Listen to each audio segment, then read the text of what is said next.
TorahBox.com pour la diffusion du judaïsme francophone vous retransmet un enseignement du Rav Mordechai Shriki. Bonne écoute et bon limoud.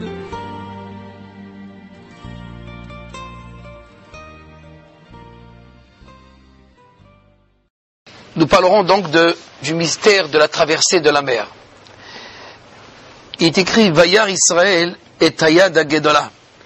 Israël a vu la grande main de Dieu. La grande main de Dieu. Nos maîtres posent la question, que signifie la grande main de Dieu? Pour beaucoup de monde, la traversée de la mer, il s'agit d'un scénario de quelque chose de grandiose, de fantastique, des grandes murailles d'eau, et le peuple d'Israël traverse la mer. Bien sûr, il y a donc cette notion de miracle fantastique de la traversée de la mer, de l'association des lois de la nature, mais il y a au-delà de cela, nous allons le voir tout de suite, selon nos maîtres, dans le Talmud, dans la Sechet Brachot, dans le Yerushalmi aussi, il est rapporté donc une discussion quant à savoir qu'est-ce qu'ils ont vu exactement. Vaya Israël, selon certains, c'est Rabbi Meir, qu'il s'agit donc de Maaseh Bereshit. Maaseh Bereshit, ils ont vu le récit de la Genèse, de la création du monde. Ils ont saisi toute cette notion qu'on appelle Yesh Me'ain, la création ex nihilo, comment Dieu a créé toute l'existence à partir de rien, à partir du vide, à partir du néant. Il a donc procédé à la création donc de toute existence. Selon d'autres, il s'agit de Maaseh Merkava. C'est ni plus ni moins le récit du chariot. Nous allons voir tout de suite que signifie cette notion dans la Kabbalah qu'on appelle le récit du chariot. Pour beaucoup de monde, que signifie le chariot? C'est insignifiant pour nous, pour l'entendant humain. Que signifie donc cette grande notion qu'on appelle le récit du chariot? De toutes les façons, on voit que d'après nos maîtres, le peuple juif a tout vu, il a compris tout le mystère de l'action divine dans ce monde. Pour certains, il s'agit encore une fois le récit de la Genèse, Maaseh Bereshit, et pour d'autres, Maaseh Merkava. Avant de parler, de revenir sur le récit de la Genèse ou le Maaseh Bereshit, d'abord quelques mots sur le Maaseh Merkava. Que signifie le récit du chariot? Au fait, le récit du chariot est un mystère. Il s'agit donc du plan divin de l'histoire. Pourquoi je dis le plan divin de l'histoire? Pour le Ramchal, qui a rationalisé la Kabbalah, nous explique que, au fait, le chariot, c'est comme une voiture qui se déplace d'un endroit à l'autre. Mais il y a une voiture qui se déplace ou qui fait déplacer tous les existants d'un moment à l'autre. Que signifie d'un moment à l'autre? Comme il y a un déplacement dans l'espace pour amener des gens d'un endroit à l'autre, il y a aussi un déplacement dans le temps pour amener les existants, donc les créatures, d'un moment à l'autre. Donc ce déplacement dans le temps, par exemple, on est dans une période, on prend un exemple que notre génération a vécu. Il y a une période qu'on appelle donc la Shoah, il y a une autre période qui s'appelle aussi la création de l'État d'Israël. Et donc ces deux moments, pour nous, c'est un carrefour d'événements, mais en vérité, tout cela suit un plan divin. Ce plan, d'après le Ramchal, s'appelle la Merkava. La Merkava, donc pour le Ramchal, c'est quelque chose d'extraordinaire. On a une définition du récit du chariot. C'est ni plus ni moins le plan de l'histoire. C'est la raison pour laquelle on les appelle Yordé Merkava, les prophètes qui descendent dans les tréfonds de la Merkava pour comprendre en vérité ce qui va se passer, donc les éléments qui vont arriver. Ce plan donc de l'histoire, qui s'appelle le Maaseh Merkava, est défini en fait par tous les prophètes. On voit, il y a une symbolique, et à partir de cette symbolique, il est interprété dans l'esprit du prophète, et qui comprend donc que dans quelques années, il y aura la destruction du temple, s'il s'agit de Jérémie, et pour Yecheskel, il voit la construction du 3e temple.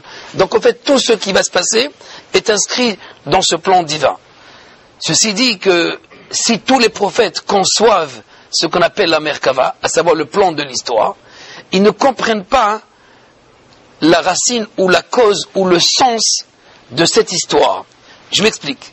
Nos maîtres disent dans le Midrash, Masherata Shivcha Alayam, Lora'a Yecheskel Bebozi Bamerkava. J'explique. Ce que la servante a vu lors de la traversée, puisqu'en fait, ils étaient tous présents dans cette traversée et ils ont vécu une expérience extraordinaire, une expérience extatique. Et donc, ils ont vu quelque chose. Alors, nos maîtres, pour nous faire toucher un petit peu ce qu'ils ont vécu lors de la traversée, ils nous disent ce qu'elle a vu, Masherata Shifha Alayam, ce que la dernière des femmes a vu lors de la traversée, donc une femme qui n'a pas étudié, qui n'a pas vécu la foi avec Israël, mais elle aussi, la servante, qui est non-juive en vérité, mais qui est sortie avec le peuple juif, qui s'est convertie, elle est sortie avec le peuple juif, ce qu'elle a vécu lors de la traversée, même le grand prophète Ézéchiel n'a pas vécu lors de son expérience, lorsqu'il a contemplé la Merkava. Alors vous allez poser la question, mais qu'est-ce qu'on peut voir au-delà de la Merkava? Parce qu'en fait, on ne connaît rien sur Dieu. Ce que nous pouvons connaître sur Dieu, c'est deux choses. C'est la création et l'histoire. À savoir, la création, donc c'est le mystère de la création, Maaseh Bereshit, Sod Abria, le mystère de la création, comment Dieu crée. Et on est limité, bien entendu, dans notre connaissance. Mais il y a notre plan aussi, qu'on appelle la Hanhaga. La Hanhaga qui signifie la direction divine. Comment Dieu dirige le monde, comment il dirige ses créatures pour les amener donc au but ultime. Ceci dit qu'en dehors de ces deux éléments, de ces deux aspects, comme dit la Gemara de Masechet Chagiga, en dehors de Maaseh Bereshit et Maaseh Merkava, nous ne connaissons rien sur Dieu. Il y a deux actions de Dieu. Il y a l'action donc de la création et l'action donc de l'histoire. Mais on voit que Dieu, lorsqu'il s'est présenté à Israël, il ne se présente pas selon cette carte d'identité ou cette carte de visite qu'on appelle Dieu créateur. Dieu ne dit pas Anochi Hashem, Asher Barati, Hashem Baretz.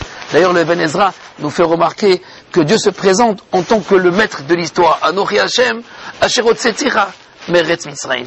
Je suis Dieu qui t'a fait sortir d'Égypte. Donc il fait l'histoire, qui commande tout, qui permet et qui interdit et qui peut intervenir à n'importe quel instant et qui arrange tout selon sa volonté. Donc il y a cet aspect de Dieu de l'histoire et qui est caché, qui est dissimulé, et il y a donc cet aspect de Dieu qui s'appelle donc Dieu de la création. Pour Ibn Ezra, pour quelle raison Dieu n'a pas prononcé plutôt ou se présenter comme Dieu créateur? Anochi Hashem, Asher Barati, Hashem Baretz.